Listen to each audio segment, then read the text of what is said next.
নমস্কাৰ মৰমৰ ক্লাছ 7 ছাত্ৰ-ছাত্ৰীসকল মই তোমালোকৰ ইংৰাজী পাঠ্যপুথিৰ প্ৰথম কবিতাটি the wind and the leaves এই কবিতাটিৰ কুৱেশ্যন এনচাৰসমূহ মোৰ ভিডিঅ'ত আলোচনা কৰি আছোঁ আজি এই প্ৰথম কবিতাটিৰ এইটো লাষ্ট ভিডিঅ' হ'ব ইয়াত মই তোমালোকক 17 নম্বৰ এৰ পৰা লাষ্টলৈ কুৱেশ্যন এনচাৰ কেইটা বুজাই দিম তোমালোকে চাই যাবা প্ৰথম 17 নম্বৰ কুৱেশ্যন এত দিয়া আছে read the following sentence and notice the underline word অৰ্থাৎ ইয়াত কৈছে তলৰ বাক্যটো পঢ়া আৰু আঁচটনা শব্দটোলৈ লক্ষ্য কৰা The wild swans flies gracefully. That means বনৰীয়া ৰাজহাঁহজনীয়ে ধুনীয়াকৈ উৰে. In the above sentence, the word gracefully modifies the meaning of the verb flies. অপৰৰ বাক্যটোত gracefully শব্দটোৱে flies ক্ৰিয়াটোৰ অৰ্থ বিশেষত কৰিছে. A word that modifies the meaning of a verb, an adjective or another adverb is called an adverb. There are different types of adverbs according to their functions. অৰ্থাৎ ইয়াত কৈছে যে যি শব্দই ক্ৰিয়া বিশেষণ বা অন্য কোনো ক্ৰিয়া বিশেষণৰ অৰ্থ বিকশিত কৰে তাক ক্ৰিয়া বিশেষণ অৰ্থাৎ এডভাৰ্ব বোলা হয় কাৰ্য অনুসৰি ক্ৰিয়া বিশেষণ বিভিন্ন প্ৰকাৰৰ হয় অৰ্থাৎ আমি এডভাৰ্বক বিভিন্ন টাইপছৰ পাইছো সেইকেইটা তোমালোকৰ এই পাঠত বুজাই দিছে চাই যাবা নাও let's learn the following types of adverbs with example এতিয়া উদাহৰণৰ সৈতে ক্ৰিয়া বিশেষণৰ প্ৰকাৰসমূহ শিকি লো আহা types example and function types means প্ৰকাৰ এক্সাম্পলছ উদাহৰণ আৰু ফাংচনছ হৈছে ইয়াৰ কাৰ্য প্ৰথমটো দিছে এডভাৰ্ব অফ মেনাৰ অৰ্থাৎ গুণবাচক ক্ৰিয়া বিশেষণ example she dresses beautifully function describe how an actions in perform অৰ্থাৎ কাম এটা কেনেকৈ সম্পন্ন হৈছে সেইটো বৰ্ণনা কৰাকে এডভাৰ্ব অফ মেনাৰ বুলি কোৱা হয় তাৰ এক্সাম্পল হৈছে সি ড্ৰেছেছ বিউটিফুলি ইয়াতে বিউটিফুলি ৱৰ্ডটোৱে এডভাৰ্ব অফ মেনাৰ বুজাইছে নেক্সট এডভাৰ্ব অফ প্লেচ স্থানবাচক ক্ৰিয়া বিশেষণ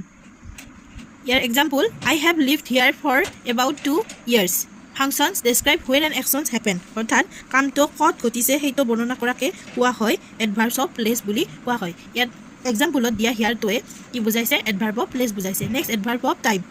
অৰ্থাৎ কালবাচক ক্ৰিয়া বিশেষণ for example she will be her here soon describe when an actions happens কামটো কেতিয়া ঘটিব সেইটো বুজোৱাকে এডভাৰ্ব অফ টাইম বুলি কোৱা হয় আৰু ইয়াৰ এক্সাম্পলত দিয়া চুনটোৱে কি বুজাইছে এডভাৰ্ব অফ টাইম বুজাইছে নেক্সট এডভাৰ্ব অফ ফ্ৰিকুৱেঞ্চি অৰ্থাৎ এডভাৰ্ব অফ ফ্ৰিকুৱেঞ্চি মিনছ পৌনঃপুনিকতা বাচক ক্ৰিয়া বিশেষণ ফৰ এক্সাম্পল দে অফটেন গ' আউট ফৰ শ্বপিং ইয়াত অফটেন ৱৰ্ডটোৱে কি বুজাইছে এডভাৰ্ব অফ ফ্ৰিকুৱেঞ্চি বুজাইছে অফটেন মিনছ প্ৰায় ফাংচন ডেছক্ৰাইব হাউ অফটেন এন একশ্যনছ হেপেন্স অৰ্থাৎ কাম এটা কিমান সঘনাই ঘটে সেইটো বৰ্ণনা কৰাকে এডভাৰ্ব অফ ফ্ৰিকুৱেঞ্চি বুলি কোৱা হয় next adverb of degree for example it quite hot today function describe the intensity or degree of action অৰ্থাৎ এডভাৰ্ব অফ ডিগ্ৰী মানে হৈছে মাত্ৰাবাচক ক্ৰিয়া বিশেষণ ইয়াৰ উদাহৰণ it is quiet hot today ইয়াত কোৱাইট শব্দটোৱে কি বুজাইছে এডভাৰ্ব অফ ডিগ্ৰী বুজাইছে অৰ্থাৎ আমি ইয়াত ক্ৰিয়া বিশেষণৰ ভাগকেইটা পাইছোঁ এটা পাইছোঁ adverb of manner adverb of place adverb of time adverb of frequency adverb of degree Next 17b read the following table some examples of different types of adverbs are given complete the table by adding more to the list অৰ্থাৎ ইয়াত তোমালোকক কৈছে তলৰ তালিকাখন পঢ়া বিভিন্ন প্ৰকাৰৰ ক্ৰিয়া বিশেষণৰ কিছুমান উদাহৰণ দিয়া হৈছে তালিকাত আৰু অধিক শব্দ যোগ কৰি সম্পূৰ্ণ কৰা ইয়াতে তোমালোকক দিছে এডভাৰ্ব অফ টাইম বুজোৱা ৱৰ্ড লিখিব কৈছে এডভাৰ্ব অফ প্লেচ বুজোৱা ৱৰ্ড লিখিব কৈছে এডভাৰ্ব অফ মেনাৰ বুজোৱা ৱৰ্ড লিখিব কৈছে এডভাৰ্ব অফ ডিগ্ৰী বুজোৱা ৱৰ্ড লিখিব কৈছে এডভাৰ্ব অফ ফ্ৰিকুৱেঞ্চি বুজোৱা ৱৰ্ড লিখিবলৈ কৈছে ইয়াত তিনিটাকৈ লিখি দিছে এডভাৰ্ব অফ টাইমত লিখি দিছে এগো বিফৰ নাও ইয়াতে বাকীকেইটা তোমালোকক লিখিবলৈ দিছে মই এইকেইটা তোমালোকক লিখি দিছোঁ তোমালোকে চাই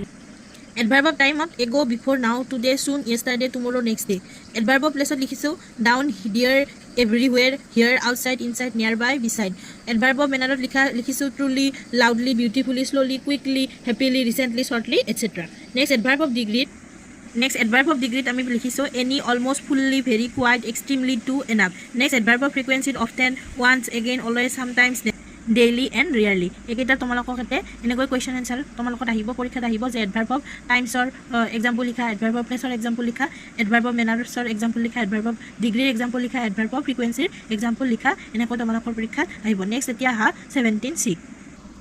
Read the sentence given below. Identify and write the types of adverb used in each sentence. তলৰ বাক্যকেইটা পঢ়া আৰু কোনটো কি এডভাৰ্বত পৰিছে অৰ্থাৎ এডভাৰ্ব অফ টাইপছ হৈছে সেইকেইটা তোমালোকক নাম লিখিবলৈ কৈছে প্ৰথমটো দিছে the boys practises his speech regularly ইয়াত ৰেগুলাৰলি ৱৰ্ডটোৱে কি এডভাৰ্ব বুজাইছে কি টাইপ অফ এডভাৰ্বছ হৈছে অৰ্থাৎ সেইটো তোমালোকক লিখিবলৈ কৈছে ইয়াতে ৰেগুলাৰলিটোৱে তোমালোকক এডভাৰ্ব অফ ফ্ৰিকুৱেঞ্চি বুজাইছে নেক্সট দ্য ফোন কেপ ৰিঙিং কনষ্টেণ্টলি এই কনষ্টেণ্টলি ৱৰ্ডটোৱে তোমালোকক কি বুজাইছে এডভাৰ্ব অফ ফ্ৰিকুৱেঞ্চি বুজাইছে I have heard this story before ইয়াতে বিফৰ এডভাৰ্বটোৱে কি এডভাৰ্ব বুজাইছে ইয়াতে বিফৰ এডভাৰ্বটোৱে তোমালোকক এডভাৰ্ব অফ টাইম বুজাইছে next I was quite sure ইয়াতে কোৱাইট শব্দটোৱে এডভাৰ্ব অফ ডিগ্ৰী বুজাইছে next number 5 the people have gone out ইয়াতে তোমালোকক আউটটোৱে এডভাৰ্ব অফ প্লেচ বুজাইছে নেক্সট হি ৰেছপন্স কুইকলি ইয়াতে কুইকলিটোৱে তোমালোকক এডভাৰ্ব অফ মেনাৰ বুজাইছে ইয়াতে মই তোমালোকক সংক্ষেপতে লিখি দিছোঁ তোমালোকে লিখি ল'বা next question number 18 read the following sentence তলত দিয়া বাক্যটো পঢ়িবলৈ কৈছে আই লাভ মেংগোজ মই আম ভাল পাওঁ ইয়াতে আইটোৱে ছাবজেক্ট বুজাইছে লাভটোৱে ভাৰ্ব বুজাইছে আৰু মেংগোজটোৱে অবজেক্ট বুজাইছে did you notice the structures of the above sentence ওপৰৰ বাক্যটো তোমালোকক কি কৈছে ইয়াৰ গঠনটো বাক্যটোৰ গঠনটো লক্ষ্য কৰিছানে সুধিছে it is formed in S V O' subject verb object structures which is the basic structures of a sentence ইয়াতে তোমালোকক এছ ভি অ' ষ্ট্ৰাকচাৰ দেখুওৱা হৈছে যিটো বাক্যৰ এটা basic structure apart from this there are different types of sentence structures আৰু বিভিন্ন ধৰণৰ কি আছে চেণ্টেন্স ষ্ট্ৰাকচাৰ আছে let's learn another structures for example subject verb adverbials S V A অন্য এটা তোমালোকক কি দিছে